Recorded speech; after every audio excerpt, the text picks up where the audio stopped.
that I'll be recording, and it won't be used for any other purposes other than the class. Just using it within the archive itself. Okay. All right. What year are you in college right now? I'm a senior. Junior. Senior. Senior. Oh, good. Yep. Okay. Um, are you in Nebraska? Yes, I am. What part of Nebraska? Central Nebraska. I'm in Hastings. Okay, I don't know where that is. I'm not familiar with it. I took one of my divers years ago to the regional championships. Oh, okay. And we were out there. Okay. Anyway, okay. Now, Tyler. Uh-huh. You have a last name? Hopper. H-O. Say that again. Hopper. H-O-P-P-E-R. Yep. Got it. All right. Well, if you're ready, I'll just get started then. You're gonna ask me some questions. Yeah, and That's good. I'm gonna try and stay quiet and just let you talk about it, and talk about whatever comes to mind or whatever you think of. Yeah, just kind of gathering information here. All right. So basically, I just wanted to start out with kind of your personal background of when and where you were born and kind of your upbringing. Okay. Well, I was born in the Philippine Islands. I don't want to give you the little tiny province because it's too long. It's Cagayan de Masamas, Mindanao, Philippine Islands. So I'm glad you're recording this. Good luck. Okay, in September of 1933. This was after my mom was already working there. She had been there since 1927 with her mom and her mom's sister, which is my aunt then. And they went over there on a cruise ship when they were going over to Japan and China and Burma. And when they got to Manila, they fell in love with Manila. That was considered in those days the pearl of the Orient. Now, the Philippines then was American territory. So, you know what that is, like Puerto Rico is today. And so they were there, and my dad, who was an engineer working for General Electric, he got transferred over there and met my mom, and she had me and my brother. My brother is about a year and a half younger than me. And then just before the war, and we lived in Pasay, P-A-S-A-Y, which is the outskirts of Manila, which is the main central of Luzon, the Big Island. And that's because she worked for the Chamber of Commerce. She, my mom, my grandmother was a nurse over at the naval base in Cavite. And Pasay was right between the two of them, so that's how they got to work. We had a very nice house with a lot of help, amas and houseboys, and it just spoiled us rotten, us, my brother and me, while mom and dad were socializing in those days. This was in the late 20s and early 30s, anyway, it was the 30s. And then, just before the war broke out, my dad came stateside. He was transferred, and then the war broke out. And on December 7th, that same afternoon after Pearl got hit, the Japanese also attacked the Philippines. They attacked mostly the air bases and military installations, and that began the attack on the Philippines. And we were still living there. We spend a couple of weeks in air raid shelters and things like that while they were bombing all around us. And then by the day after Christmas on 1941, MacArthur couldn't defend the Philippines with the men that he had and the Filipino army. So he declared Manila an open city, which meant that nobody had to fire a shot. The Japanese could just walk right in, and they did. And when they came in, a few days later, they came by our house and told us to pack up 3 days worth of food, clothing, bedding, mosquito nets, stuff like that, which we did. And then they picked us up, took us to the Rizal Stadium, and that's where they separated all the civilians and military. They all went to military prison camps there in the Philippines, or they sent them to Japan as slave labor. But when they put us in Santo Tomas, Santo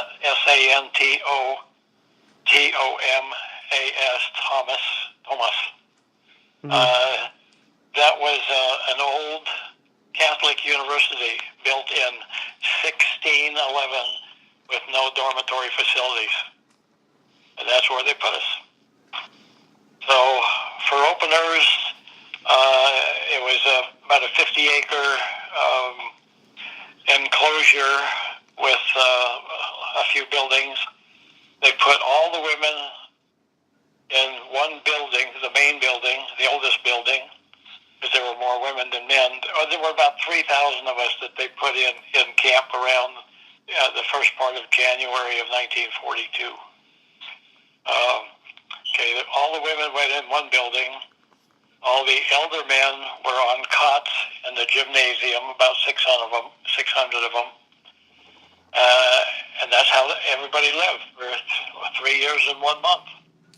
They put my brother and I, because we were not a complete family, they put us in with the garrison, the Japanese guards, and the commandant, which was called the Ed building, Education building. They put us on the 3rd floor with other kids our age. Remember, I didn't tell you, I was 8 years old, my brother a year and a half younger. Mm-hmm. We were in with kids about our same age. The floor below, about the 2nd floor, half of that were young men and older boys and we're in little classrooms, so to speak. So there were monitors for each room, and that's how we lived.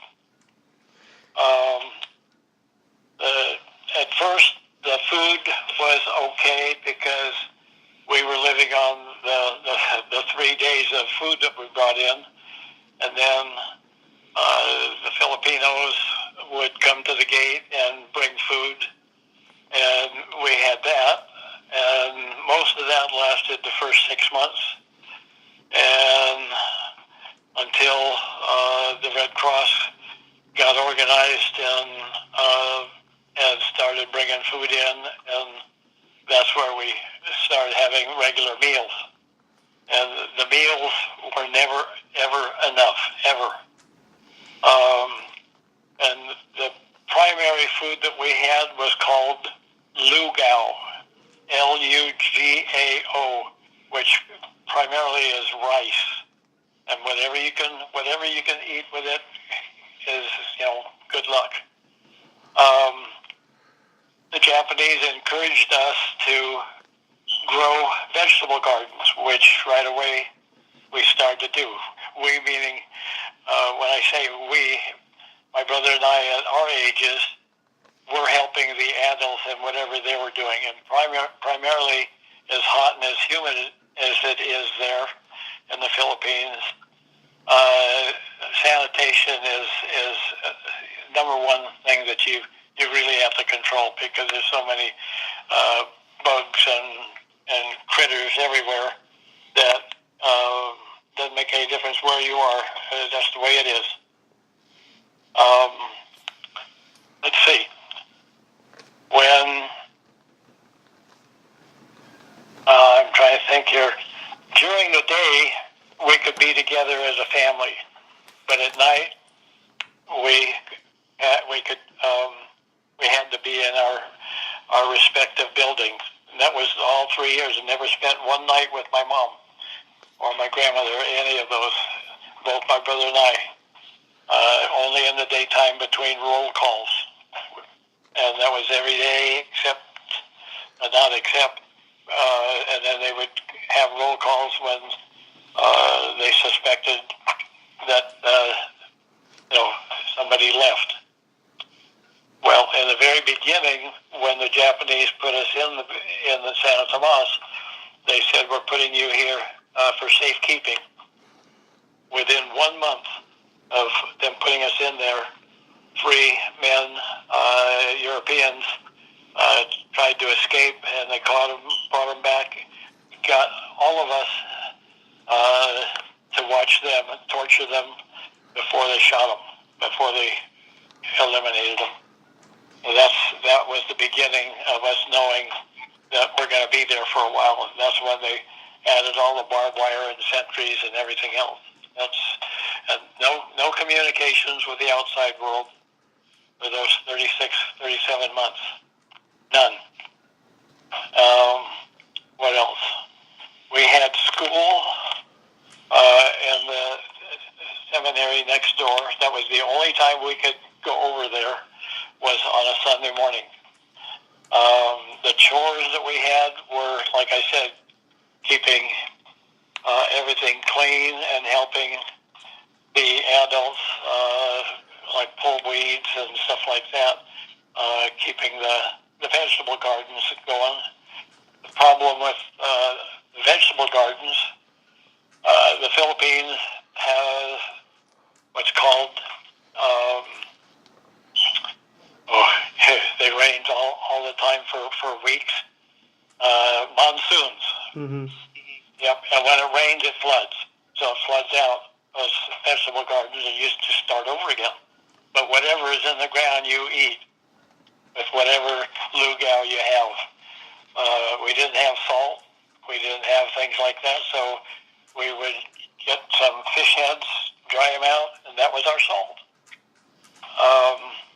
Near the end, like about 1944 later, it was so bad, even the Japanese were starving. The guys who were our guards, Mm-hmm. all of their supplies were being cut off. And my grandmother got my brother and I we had leather belts, leather shoes. Well, she put all that in a pot of boiling water and boiled it. We had to drink it. And we did. It didn't taste very good. And then she got us to steal garbage after the Japanese got through with their meals behind the Ed building, and which we did. And she would take the bones and boil that. And that wasn't half bad. That tasted like weak bouillon. But little things like that is what kept us alive. Let's see, what else? We had school up on top of the main building. Was school was that like a traditional school of like American curriculum and like American classes, or what were you exactly taught there? Yes, they were. The thing was, the Japanese would not allow history or geography. They only allowed English and arithmetic. And the teachers that came in with those particular textbooks, that's all we used. Everybody. So there would be about 6 or 8 of us on one textbook. And we did that on the 3rd floor of the main building, which is huge. Everything is stairs. And then later, everybody was so weak we couldn't get up there. because of Berry. You know what that is? What's that? Berry. Berry That's berry. yeah. It's one word. Beri. It's when you're starving to death, or you have this malnutritious Okay. food. And at, at, at the end, I may repeat myself, when we were liberated, most of the adults lost half their weight. When I was 11, I weighed 48 pounds. Let's see. Well, okay, I was talking about school. That was pretty much it. We had games, of course, with my brother and I. We played with kids our age. And in camp, okay, we started with about 3,000 internees, all civilians, all nationalities, allied nationalities. And the camp grew over time to over 4,000. It was like 4,400. And then they split the camp up, and they asked for volunteers, and they sent about 2,000 to another camp that some of the able men in camp were able to create. They took them over, and this was a few kilometers away from where we were. It was called Los Banos, BANOS, Banos, IOS. Anyway, you look it up, Los Banos. And the significance of Los Banos is there was a movie. Now, that was a made-for-TV movie. And that was a textbook rescue that they had on TV. The other movie that you may want to watch someday is called The Great Raid. The Great Raid is usually on weekends when there are World War II things going on, Memorial Days and Veterans Day and stuff like that. They usually have that on. It's free. And they've had it on for years.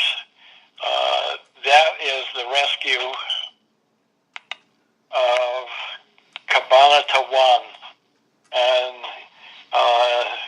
Cabanatuan is up at the north end of the Philippines where MacArthur landed in the last part of 1944, early 45, actually January of 45. Now, I'm going to be sending you some of what I'm saying. Okay. And then you can remember this a little better. Okay. Let's see. When the reason I'm hesitating is because I'm seeing the statue wrapped in barbed wire at the museum, the Veterans Museum that I volunteer for. I'm a docent there, and this grotesque statue is bronze, and it. Most people who see it, they read what it says, and it says 147 military men perished in a Japanese prison camp in the Philippines, and it doesn't say any more than that. However, the significance of that incident is why you and I are still. I'm still talking to you. I should be dead right now. 72 years ago. Because MacArthur, when he landed, he heard the orders from Tokyo to kill all civilian and military prisoners so there wouldn't be any witnesses to their atrocities all during World War II. And that and that incident was the first of all what was going to happen. That's 147 men. They thought they were building an air raid shelter in Palawan, Talawan. That's an island way down below south end of the Philippines. And when you go to Google and you look at Puerto Princesa, that is a beautiful resort. I mean, really crystal clear waters and everything. It's really beautiful. But most of the people who go there don't know that horrific incident happened. And that's what saved maybe thousands of POWs all over the Pacific, all the islands, Japan, because then once they knew that the Japanese had orders to eliminate everybody, then everybody was trying to help as much as they could. And anyway, that's why, I'm leading up to now our rescue, because this is February it was the latter part of January of 1945, and the Japanese were bringing many barrels of fuel, aviation fuel, and putting them under the stairwells, and they were planting them all over the camp. We didn't know at the time what they were doing. We didn't know about the orders. Remember, we didn't have any communications with the outside world. And that was going to be part of their orders to eliminate us. First Cav left the northern part of the Philippines, Luzon, and they spearheaded, meaning they went 100 miles in 66 hours and got to us just in time. On February 3rd, 1945, that was my brother's birthday. That was cool. Best birthday he ever has. Yeah. Yeah. And anyway, of the three serials that were sent down from MacArthur, one of the serials had 200 men in it, and they were all from the 1st Cavalry Division. And those 200 men entered our camp about 9 o'clock at night with tanks and everything, just 200 men. And they took our camp, with the help of the Filipino guerrillas and the Filipino scouts. They were ready for this. They'd probably been waiting for a while, and boy, when they came in, they took out all the Japanese in there, except for 65 of them. The commandant and his 65 men.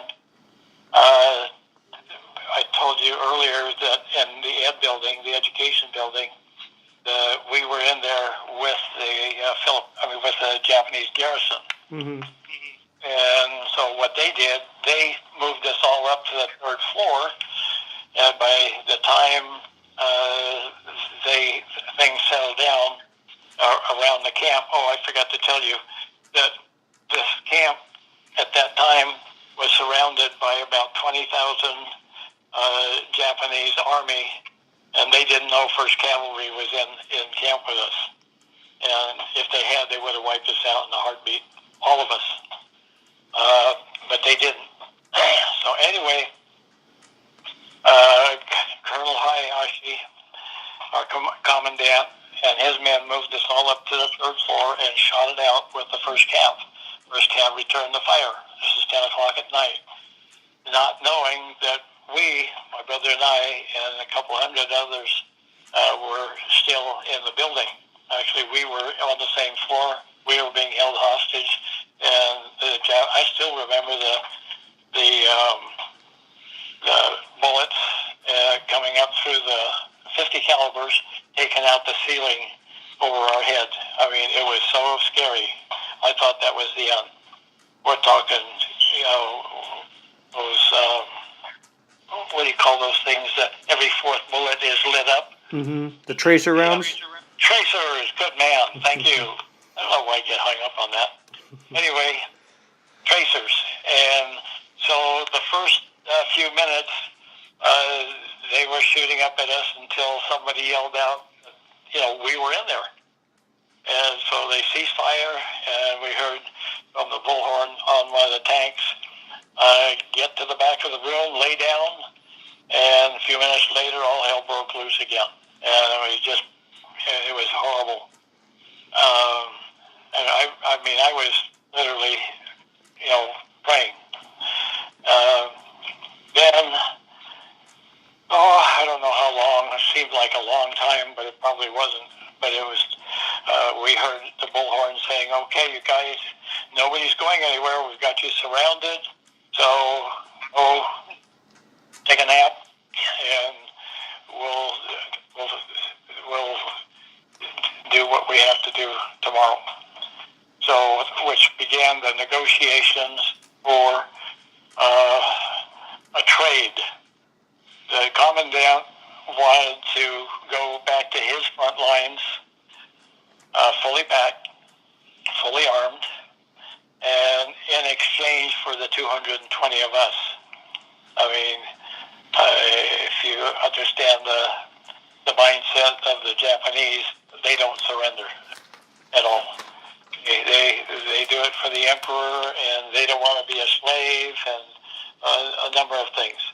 So, and the GIs knew that. They knew that if they don't abide, they'll go to the last man, but they're going to take 220 attorneys with them. And so what really happened was they got their wish. Life magazine has pictures, I still have them, of the GIs marching them, escorting them fully packed, fully armed, and letting them go to their army. And then coming back, in the camp. Probably the only time in wartime history that's ever happened. Anyway, we were reunited with my mom and grandmother, my aunt, and the reason the GIs were able to accommodate that trade was because now we're talking 36 hours later after they broke in. Now they have reinforcements. Now they, feel a little safer that, if there's a problem, they can still save us.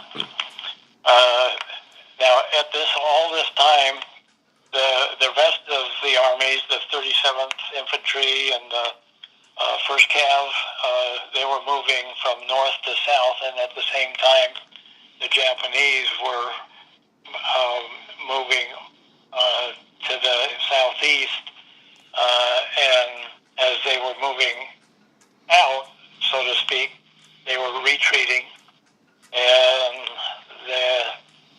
but not all of them, because MacArthur came in the camp only for a few minutes and saw some of the people he left behind, and no sooner that he left, and then the Japanese started a 4-day counterattack.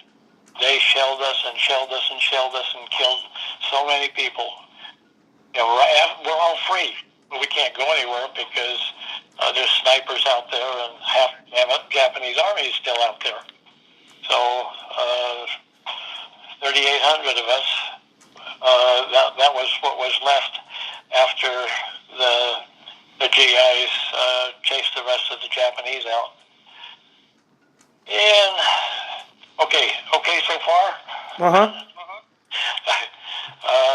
You have any questions along the way? No, I mean, just how, because you said your dad was back in the States, correct? Yes. Okay, so. As a matter of fact, when he came back here, we were going to join him, but remember, there was no communications. He thought we were all dead, so he started another family. Oh, okay. We didn't know that until we came to the United States, and then we found that out. So there wasn't anything you could do about that. Mm-hmm. That's war. So my mom, she remarried in 1948, a chief in the Navy, and he got transferred to San Diego in 1949, and I've been here ever since. What else? Um,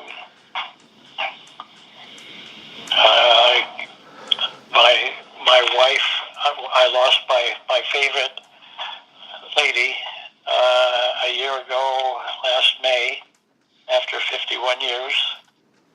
And we have we started with 5 kids, lost one to a motorcycle accident, and now we have a whole bunch of grandkids and great-grandkids. I do now. Okay. They're everywhere. They're everywhere. They're all, most of them are been through college, and it's just so many things, so many blessings that I have lived with over my years since World War II. Oh, I joined the Navy. Both my brother and I joined the Navy during the Korean War, and that was in the 50s. And that was our way of thanking the United States for rescuing us. And it was good duty. Good for me. I worked with, I was in Submarines Pacific here in San Diego most of my years. And then my brother, when we went to boot camp, after boot camp, he went over to the amphib base here in San Diego and got UDT training, Underwater Demolition Team, which is now SEAL. And so he spent almost all of his enlistment on the East Coast, and mine was on the West Coast. And the sad ending for him after 20 years was that he went through World War II, Korea, and Vietnam. And when he was in Vietnam, he was disarming booby traps behind enemy lines and had a price on his head. The bad part was that he got exposed to Agent Orange, and someday you'll have to look that up. Agent Orange is a defoliation type of a chemical that kills the vegetation so that we can see, the U.S. Army can see the enemy. Well, if you get exposed to that, they didn't know it at the time. That's almost like chemical warfare, because there have been thousands of guys who fought over there that have had all kinds of serious problems even to today. My brother, in a way, he was pretty lucky. He died early instead of having to suffer through it forever. Anyway, that's another story. So in regards to your brother and because you said you served in Korea as well, Yes. how did you feel about your brother serving in Vietnam? Was he was already enlisted, so he wasn't drafted, right? Oh yeah, both of us. We could have been drafted in the Army. We decided we're gonna start off with 4 years in the Navy. My stepdad was in the Navy already, so it was an easy transition for us. Besides thanking the U.S. for what happened in the Philippines, but in our Pat was my brother, Patrick. Okay. He never went over to Korea, and my part of it was getting submarines. We had a whole fleet of actually there were 2 subtenders that we were on here in San Diego, and we had about a total of 20 submarines, all diesel, all World War II type. See, we didn't have the nukes then. Mm-hmm. And now they have a submarine base over in Point Loma here, but that was the transition of going from they still have subtenders like at Guam and different places, but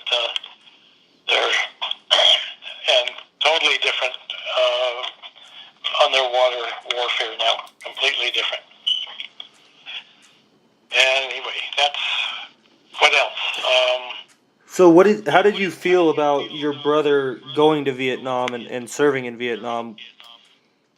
Well, that was our duty.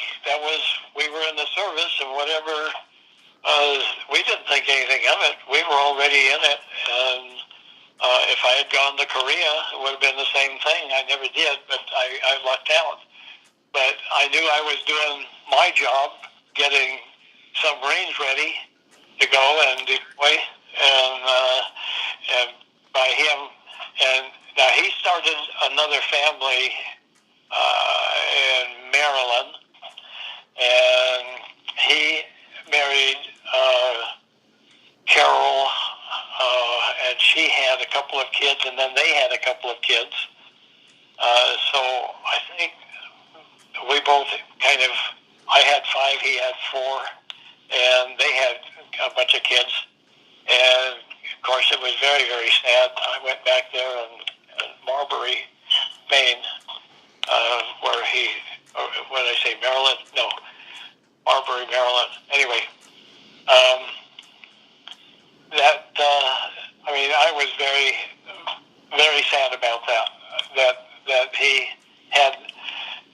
See, in those days, even though you suspected, now remember, we went in 53, he got out in 73, and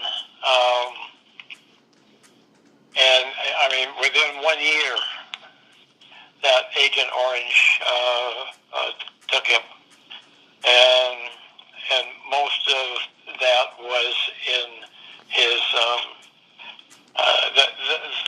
that particular chemical affects people many different ways.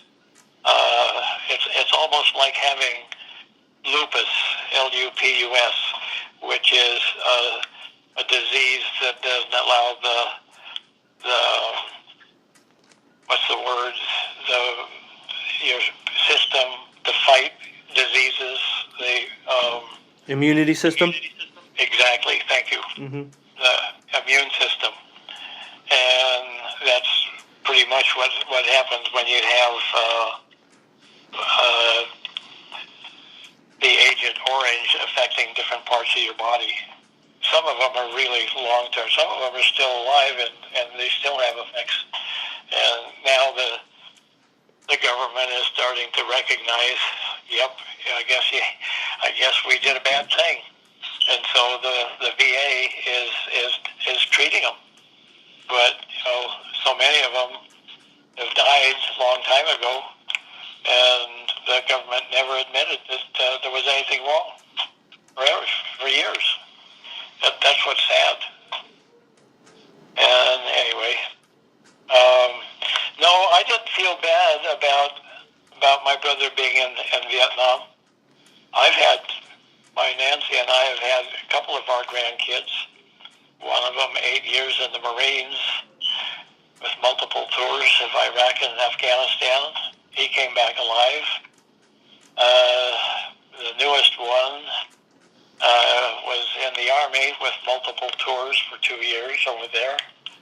And he came back alive. Now, when I say came back alive, that means, as you probably know, when they go over to the wars now, they send them over for 1 or 2 years, sometimes just months, and then they bring them home for a few months and do some retraining and send them back again. And that's been like that for, I don't know, 10, 15 years now when they're fighting over there. Some of it's good, some of it isn't. But anyway, our kids came home and they're fine. And what else? Now, you're probably gonna wish you had asked me the question, after all that, how do I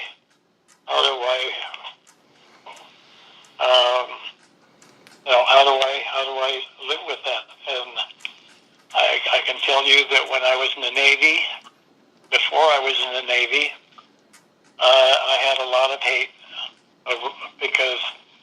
for the Japanese. And I mean, it was,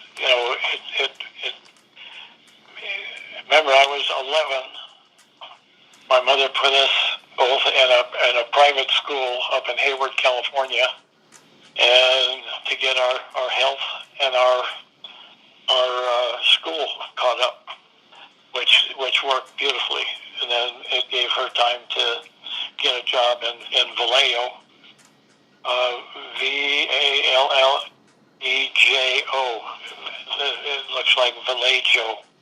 That at that time was a Navy base, and I think just the last few years they've decommissioned the repairs and stuff like that. But anyway, go ahead. So with your feelings towards the Japanese, did that carry? Obviously, that probably carried over into Korea, or how do you feel about all of that? It did. So between the time, remember I told you about the death and the tortures and some of that I, as a kid between 8 and 11, I never, kids aren't supposed to see things like that as they grow up, but we did, and I remember it, as you can tell. So I had a lot of hate for the Japanese from 45 to 55. And the reason I remember that is because it was a big transition in my life, because I was on the subtender, and the United States gave Japan their first submarine. Not armed, but they gave it to them to start a submarine fleet. And all the men who, remember, this is subtender, which means that there's over 1,000 men on this ship that take care of all these submarines.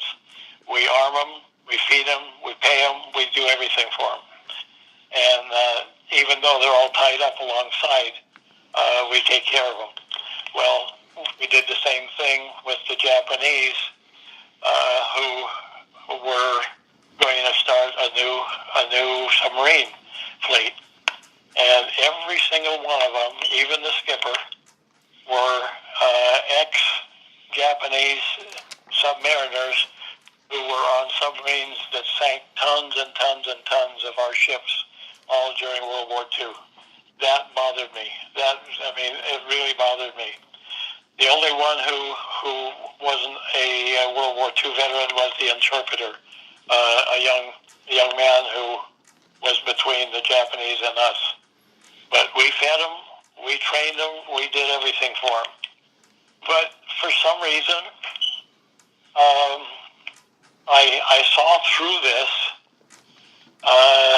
and I don't know how to explain it, but there was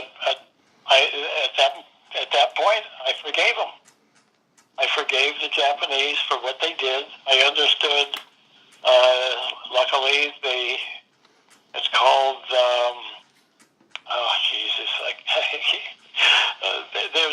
There's a code. There's a code that the Japanese lived by during the war, and sometimes I slip and I say Jap. Well, in those days, those were Japs, and I would think of the guys who we were giving that submarine to. Those were all Japs. Everybody else since World War II, are Japanese. So I really have to watch my P's and Q's. I'm still trying to think of the code. And when you see that,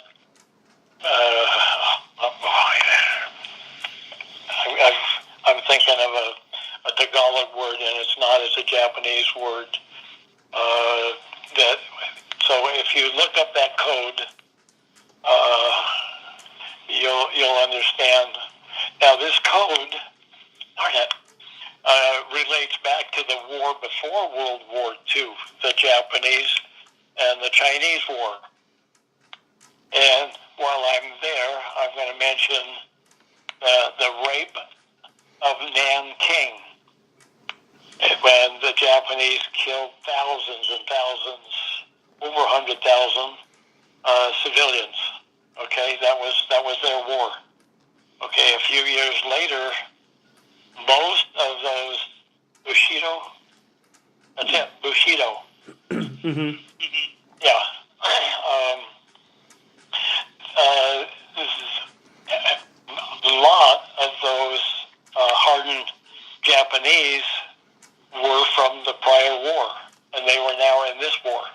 So they were ruthless to the point where when, remember I told you MacArthur had declared Manila an open city? Mm-hmm. The Japanese just the opposite. When they were retreating, they blew up everything. They killed over 100,000 civilians for nothing.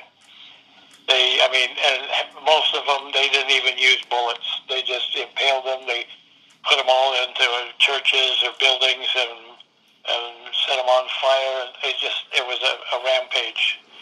And you'll see that if you look up, Wikipedia and look up World War II Philippines, and it's anyway. I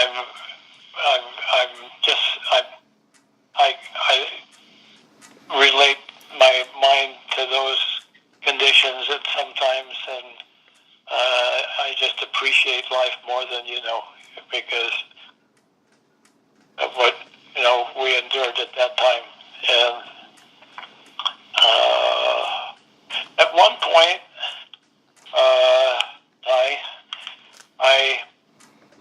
I was. Let's see. I'm trying to think about what age I was. I think I was probably going to school in Hayward, California, and so as I was growing up, I had kind of a nagging thought in the back of my mind because as we watched a lot of the people that were in camp with us, a lot of the older people were dying off prematurely. They had a lot of health problems, and I got to thinking, am I going to get to 20? Am I going to get to 30? And that kind of bothered me. It wasn't a constant thought, but it was there. And because I was seeing what was happening to other people who were there. We recorded lost 390 people, mostly to malnutrition, beriberi, and to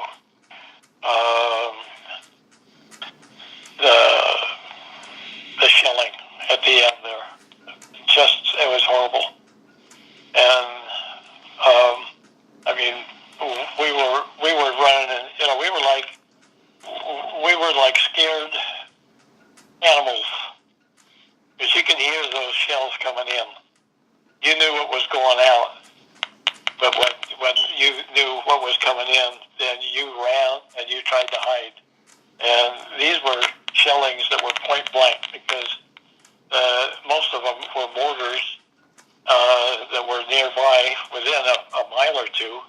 And as they were retreating, they were shooting back. Some of them had organized and were thinking that there weren't enough Cav people in there, so they were going to take us all on. But it didn't work that way, thank goodness. Anyway, I'm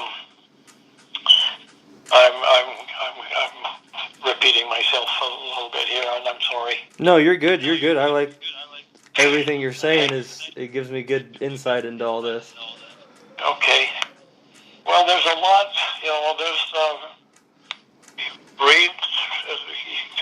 There's a lot of information on the San Tomas. A lot of people have written books. People have asked me if I've written a book, and I said no, because others have written it, and there's not much to change. Basic thread in all the books is what happened in camp, and the only difference is what happened before and what happened after.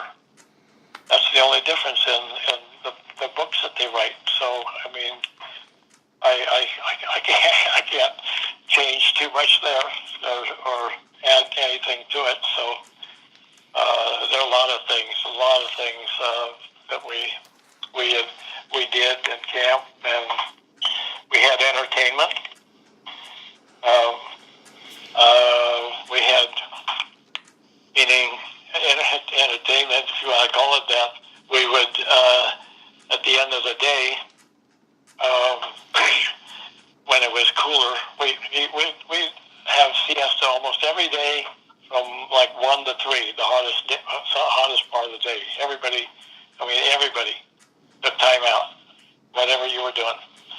Get in the shade, and take a nap, do whatever you could. And that was good. That helped a lot. Anyway,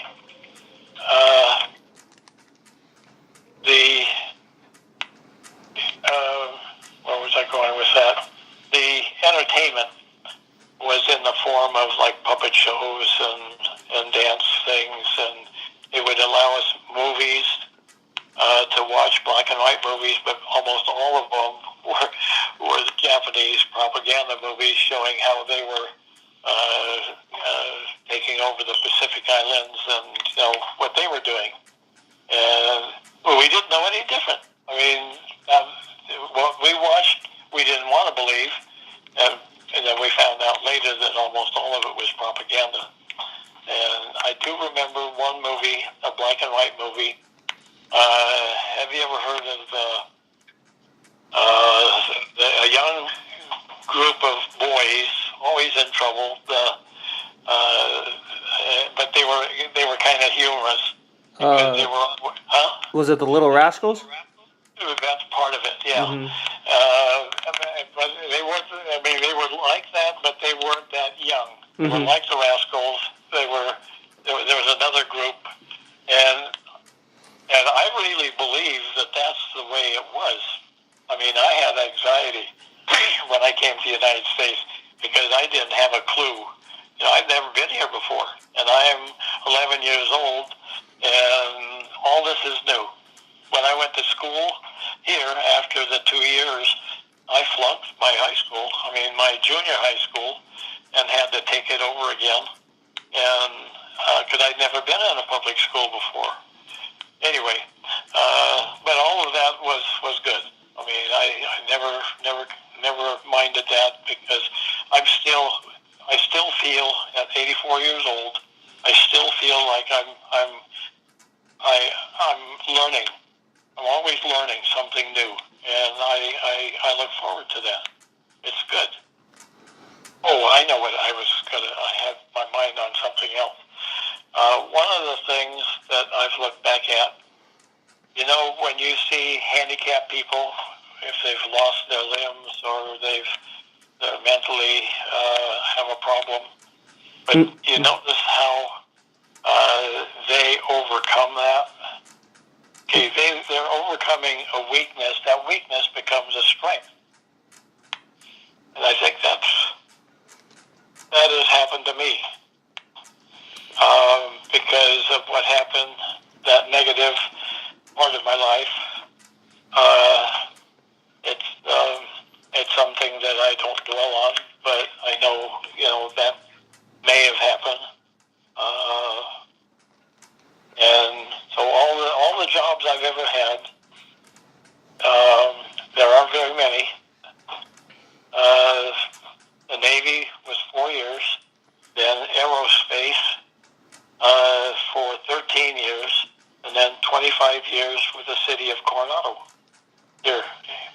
And all good duty, all of them. And I started from scratch on every one of them, and I went as far as I could go. I started out with aerospace, just making sure that all the lines, assembly lines, were stocked with parts, and then I worked my way up to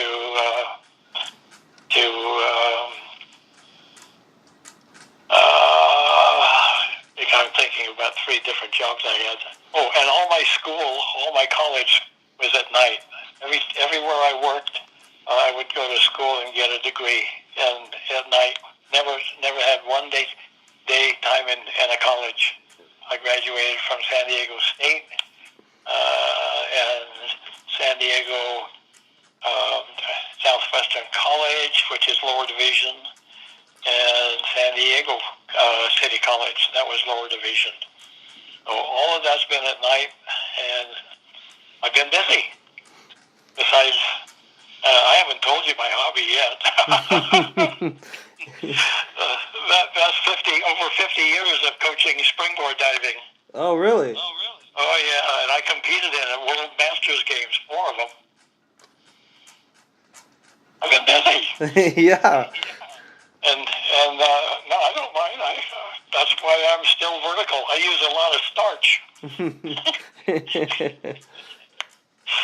No, I'm kidding. Anyway, no, we have wonderful families. You know what, Ty? Mm-hmm. Now Tyler, I know the Tylers. I've known them. Well, we were 1951. I got a picture of us when we were. Remember, I told you how we started. Mm-hmm. I started out as custodian, and Bob and I, we were together. We hunted together. We've done so many things together. We've got Bob and Peg and my Nancy and I. We've been to Tahoe. We've been to Hawaii. We've been Lone Pine film festivals. We've done so much together. Absolutely. 64 years of their marriage and 51 of ours, and I wouldn't trade it for anything. We were just I feel sorry for Peg, because of Bob's. Mm-hmm. Now you are Ty. Who are you related to? Jenny? Yeah, she works for my dad. Uh-huh. So yeah, I know her through my dad. Okay. That's great. Yep. Great. Small world. Yeah. Just kind of a overall view. How did you feel about the kind of social movements that were going on during the '60s and '70s era, and whether that's the kind of anti-war movement or any other movements that kind of impacted you either directly or that you felt strongly about? No, I knew my brother was in Vietnam, and I didn't agree. Most of the service people, men and women, in any war, when they see what happened to the poor guys that went over to Vietnam and this country treated them the way they did, that was, there's always been that negative, still is. Those guys, they haven't forgotten that. Remember, I'm a volunteer with the VA, so I see these guys almost every day, and they're still a very negative feeling about the United States and how they were treated, and there was no reason for that. They were there doing what they thought was best, and the presidents, Lyndon Johnson, and all those guys. When a war comes along and they're trying to do things, when we always look back, we always find out that never should have been there, never ever. And we always learn, but history repeats itself so much. And you know what? I've been there, done that, right?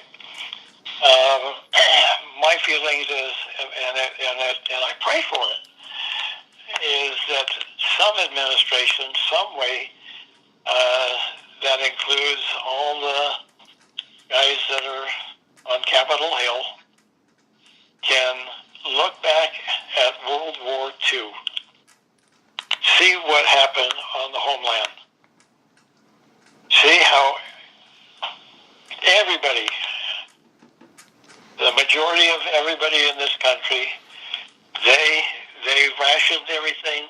They made it work. They supported their troops. They went, they knew who the enemy was, and they went after them. And I'm talking 100% of this country direction. Why can't they do that again? Anyway, that's, if they want to repeat history, that's the biggest plus I can think of. I know I've thought of it so many times, but there's Democrats and Republicans, and everybody's got to have their way, and or the highway. Mm-hmm. Now, that was my feelings towards, and I don't think I was different. I think the military appreciated what was going on in the other wars. With Korea, that can always flame up again. That's not over. I mean, that was a ceasefire, and it can flame up anytime. If I was younger, I'd get back in it. And I think when you look back at history, you'll see with that ceasefire, we were winning until the half of China overran us. We were outnumbered, and most of it was supported by the Russians, and it was now that, I think, the lesson that we had from Vietnam, we learned at Korea. We got the hell out of there, and that was good. But because that would still be going on right now. It would be another Vietnam, and with just loss of lives. Now the police actions that are going on, they call them.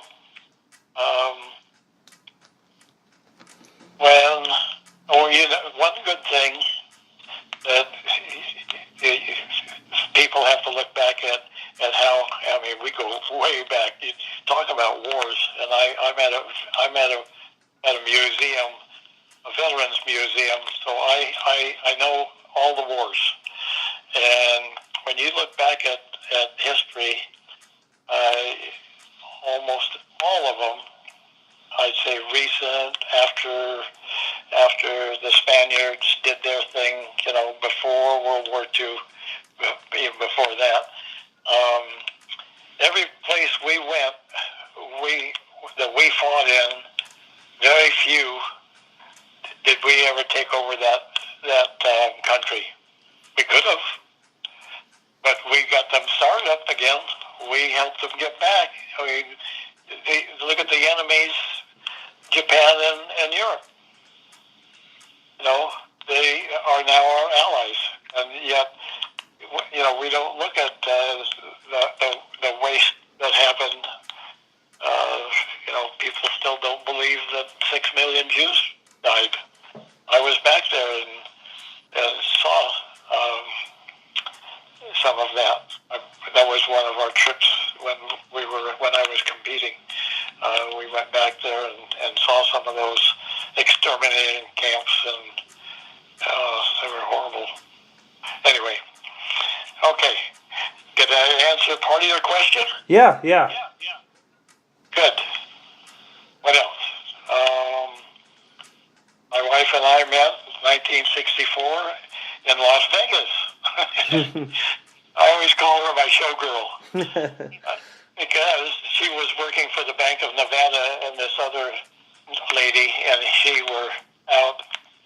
Both of them were Nancy's, and my buddy and I was coaching a diver from Mexico. He was on the Mexican Olympic team, and we went to Las Vegas just for the weekend on July 4th, and we got lost because we were looking for the showboat. That's where we were staying, which is way out. Anyway, these two young ladies stopped next to us at an intersection, and we asked them directions, and they said, "Oh, we live out there. Follow us." So we did, and we went in and saw Spike Jones and his City Snickers. Spike Jones, in those days, he was in the lounge show, and the lounge show was like a major show today. That's what they were in the 60s. Anyway, one thing led to another, and they came to San Diego one weekend. We both went back to Las Vegas another weekend. We did this a few times. And then I finally told my wife, quit your job and come live with my mom. And she did. And of course, Mom, she lived the story of the Philippines. And so she shared that with my Nancy. My Nancy started asking me questions, and I didn't want to relive it. I told her I didn't want to talk about it. But she asked little one-liners, over a period of time, and finally got me to really talk. That was a catharsis. That was something that I needed to do. And which reminds me, okay, I have been going, it's over 15 years now, to PTSD clinics at the VA. Every Thursday, every week, we do this. And now this is all wars. This is Vietnam War, the Korean War, World War II. We still have a few guys left. And the USS Pueblo, which was a spy ship after the Korean War. That was in 1968. So we still have some of those guys that are POWs in our chapter here in San Diego.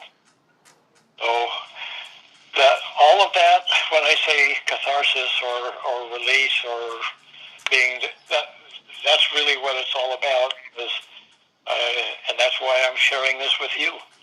I want you to know. I want you to appreciate where you are in life because of what happened 72 years ago. And another thing that I'm blessed with is that Lou Berger, okay, he, about 16 years ago, there's another accident that happened. We were having a reunion of POWs, and we got a hold of his band, and they were the musicians for our dance, our get together. Well, it turned out somebody knew my story, somebody knew his story, got us together, and we've been together ever since. He was one of our liberators. He was one of those 200 guys. Wow, that's crazy. Yeah, it is. So we do things together now. We do a lot of things. We just went on the trolley during the Veterans Day parade, and we have done so many things. And I wouldn't be alive if it wasn't for him and those other 200 guys. Oh, like you said earlier, it's a small world, huh? it really is. Yep. When you get through with your project, if it's something that you can send me, I'd really appreciate it. Oh, I will for sure. That's what I was. Never talked this long to anybody. That's what I was gonna ask. Is I won't be in town until the end of December, but I figured I'll give you a call and maybe we can go grab some lunch or something and kind of talk about all this. Are you going to be here? Yeah, I'm going to come back to San Diego in about 2 weeks. Oh, fantastic. Yeah, so I'd love to get to make, face to face and who are you going to stay with? I'm going to stay with my my mom. So they're I was born and raised there, but I just go to school out here in Nebraska, but I'm going to come back and actually I'm going to be a teacher.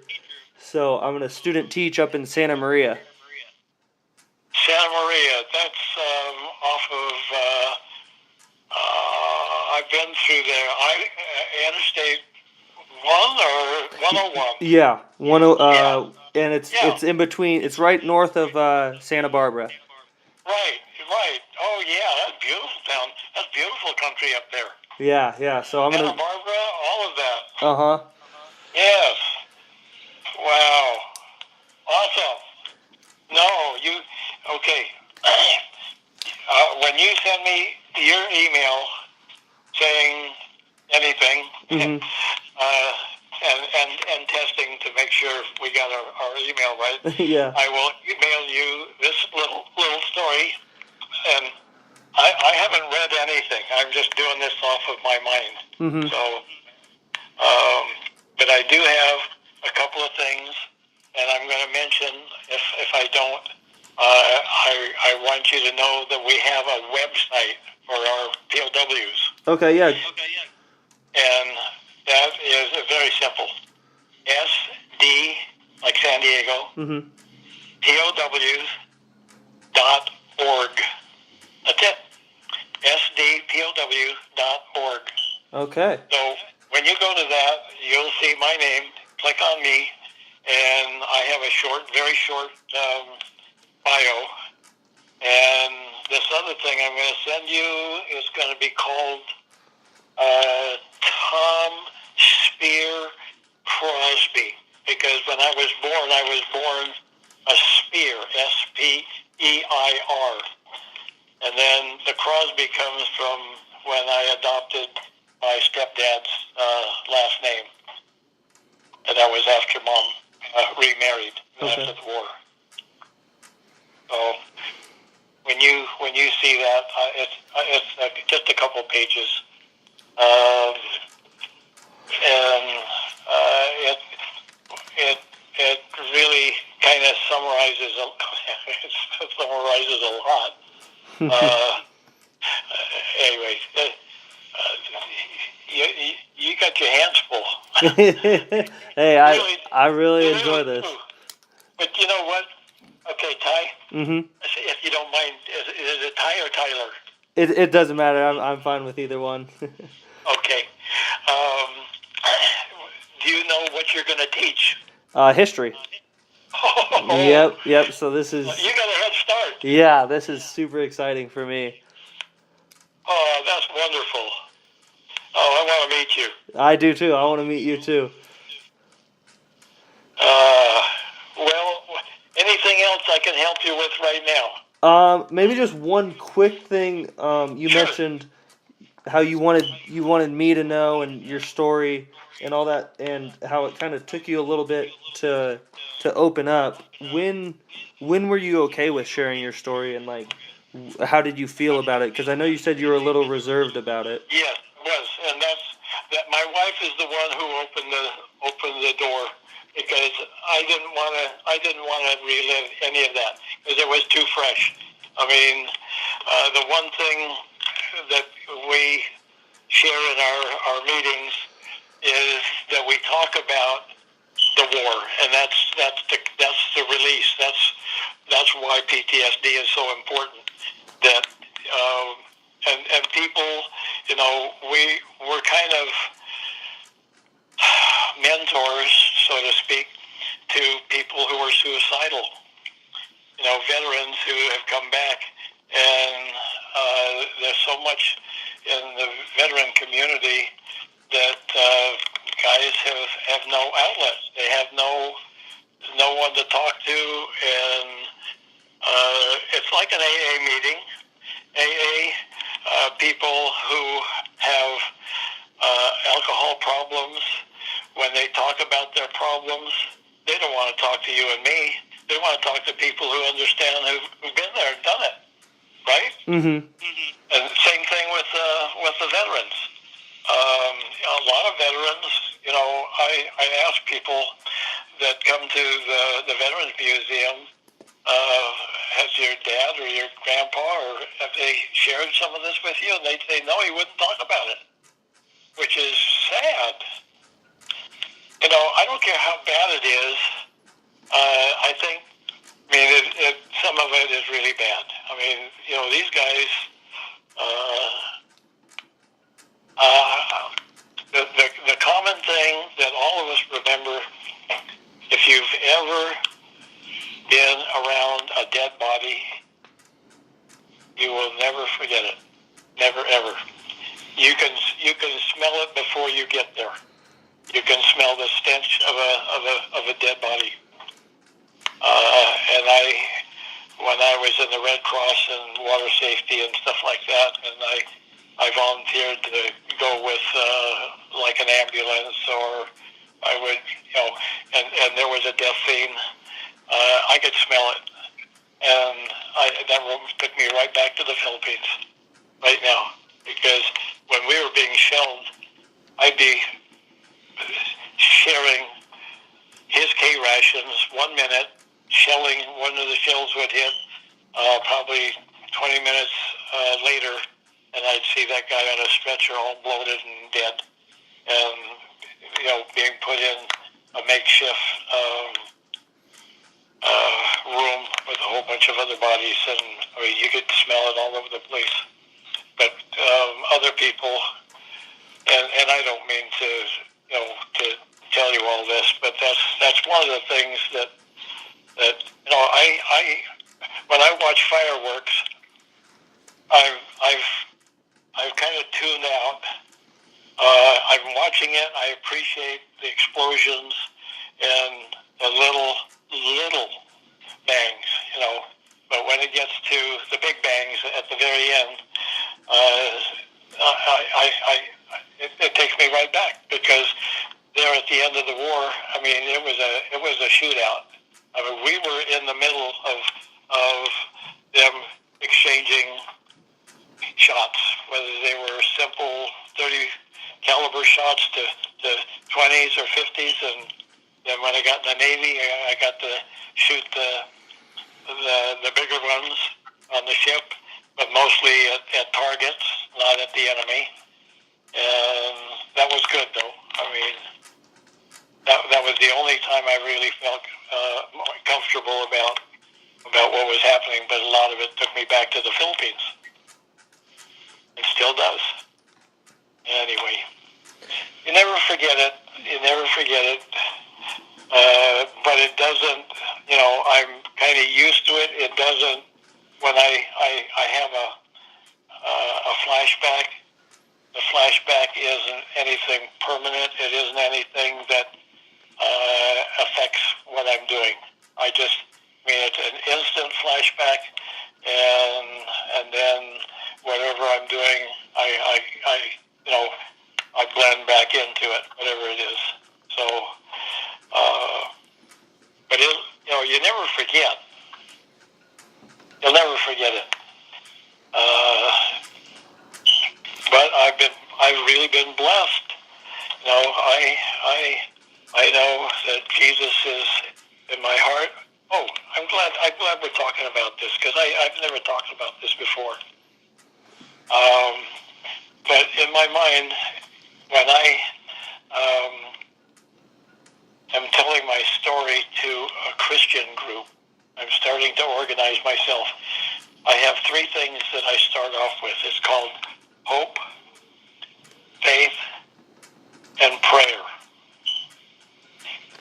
In the beginning, we had hope. We hoped that somebody's going to come to our rescue. After a while, they didn't come.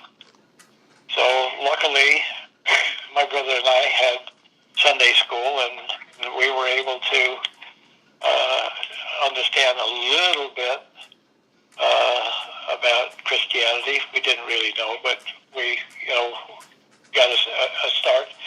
But going to school, not school, but going to church there in camp, that was getting me a little more in thought about my faith.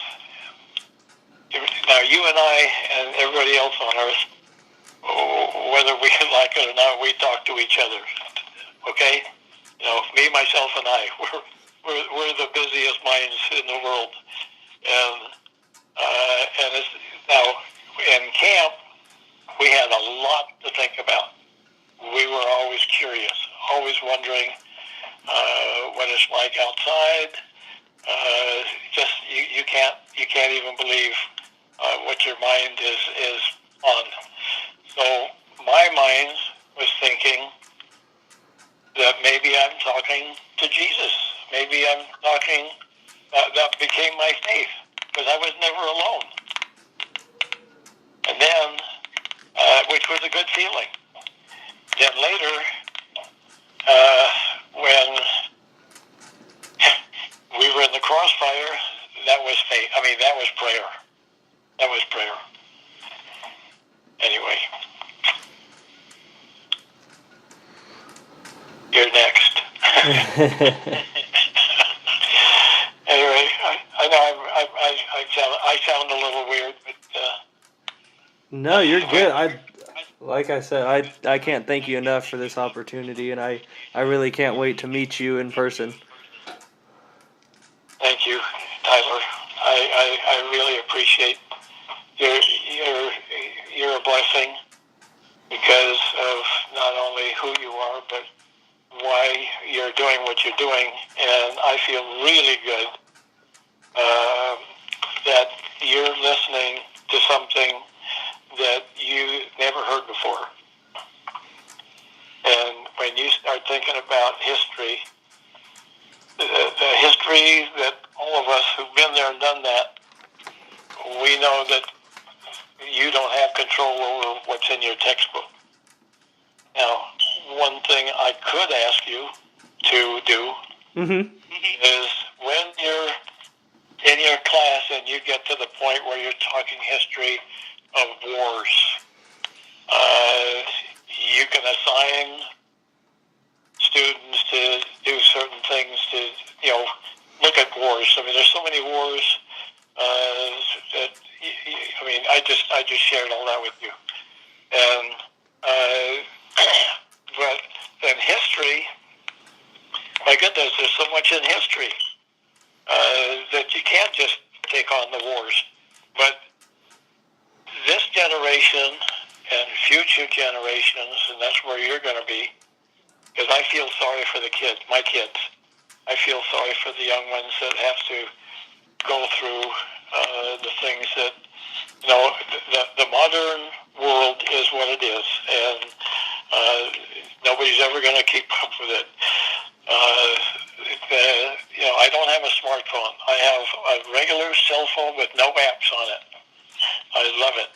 And keep it simple. Don't bog down with a lot of unnecessary stuff.